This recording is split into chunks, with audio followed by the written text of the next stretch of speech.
American Yiddish speakers introduced Yiddish words into their communication to non-Jews. American Jews still use Yiddishisms like I need that, like I need a hole in the head, and money shmoney. A professor can be a shlemiel, a doctor a klutz, a lawyer a bolvan.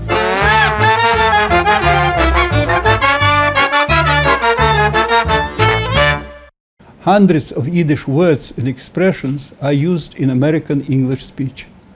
The online Jewish English lexicon counts over 1,400 such words. They are both cultural referents and stylistic devices, and became to such an extent natural for all Americans that even many Jews today cannot identify the Yiddish source of such words.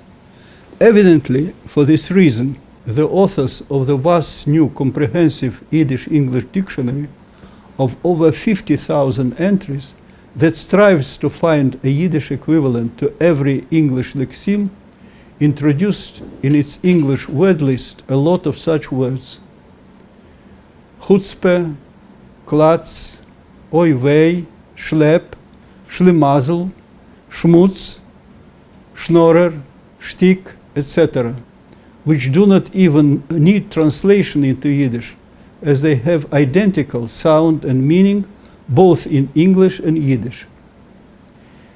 Yiddish culinary terms, bagel, kasha, borscht, religious terminology, bar mitzvah, kosher, Talmud, belong to the same category.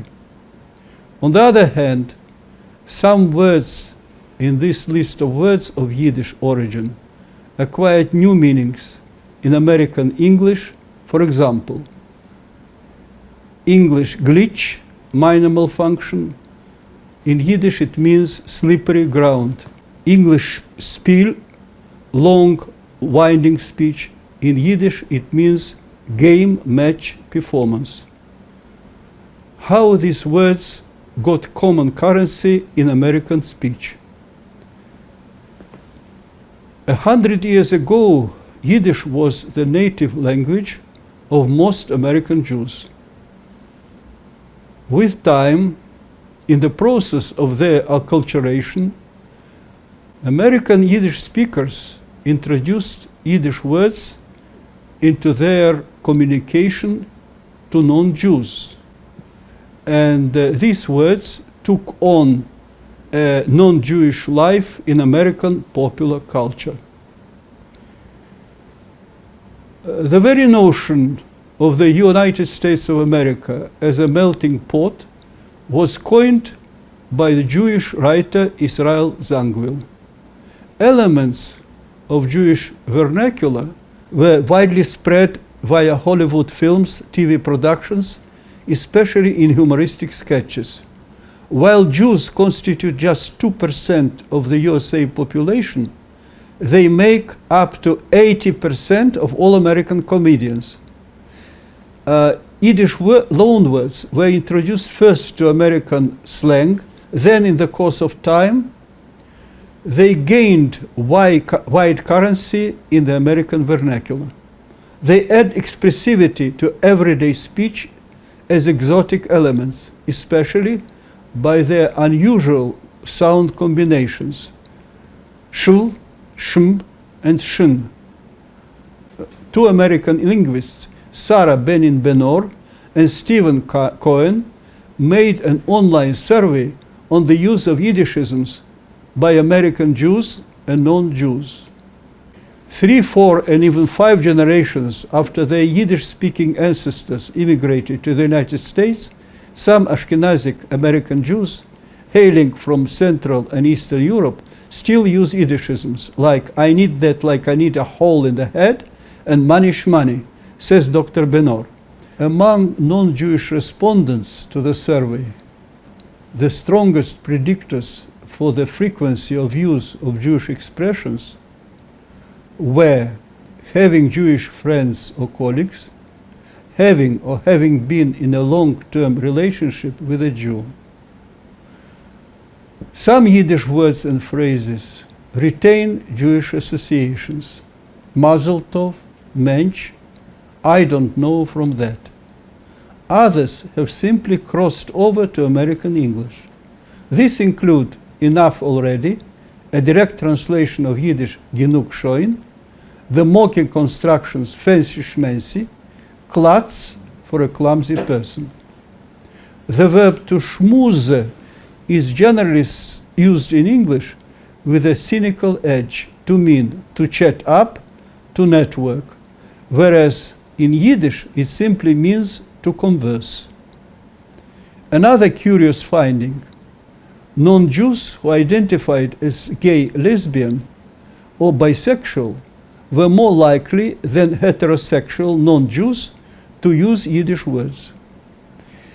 Even when the data were adjusted for those who had lived in New York or had Jewish friends, the pattern held true.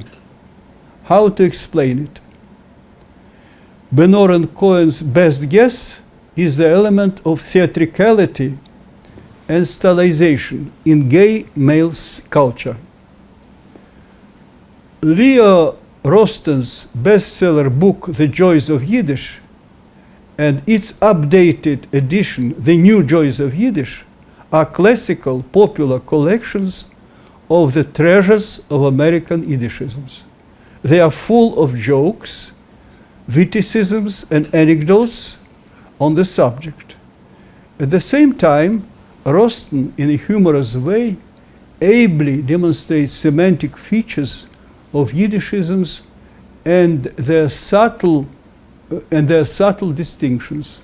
He explains the difference among various types of unlucky or unfortunate persons in the following way. Schlemiel is a man who is always spilling the soup down the neck of a schlemazel. Or, to make a triple distinction, the schlemiel trips and knocks down the schlemazel, and the nebech repairs the schlemazel's glasses.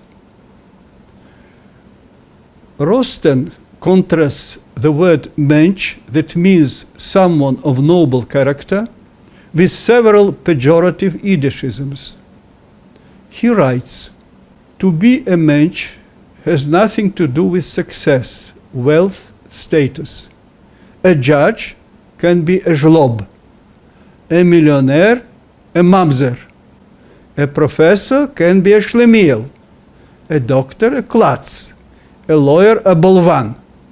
The key to being a real mensch is nothing less than character, rectitude, dignity, a sense of what is right, responsible, decorous. Many a poor man, many an ignorant man is a mensch. Nowadays, with the global spread of patterns of American culture, the use of Yiddishisms is on the rise around the world. However, the difficulty of their adequate translation from American English into other languages seems to be considerable. Woody Allen, as a writer, director, and actor, is considered to be one of the most influential broadcasters of Yiddishisms, along with comedians such as Larry David, Jerry Seinfeld, and Lenny Bruce. He often refers to his Ashkenazi origin in his films in a self-derisive way. His dialogues are interspersed with Yiddishisms, a feature which offers a serious challenge to translators, especially for the dubbed versions of his films. For example, words with the onset shm, like schmooze, schmuck, in American English associated with ironic connotations, often disappear in these dubbed versions. The famous Dictionary of Historical Slang by Eric Partridge registered the first use of Yiddishisms: gonef, goy, shikse, schnorrer, schlemiel, schlemazel, tunosh, and some others in English starting from the end of the 19th century. Since that time, Yiddishisms got wide currency in English. They are today an organic component of the English vernacular, contributing to its expressiveness, to the richness and versatility of its stylistic devices. They seem to be omnipresent in modern English discourse. We find them even in a Harry Potter book, Harry Potter and the Prisoner of Azkaban, by Joanne Rowling, where Aunt Marge says to Aunt Petunia, smacking her lips, "Excellent nosh, Petunia."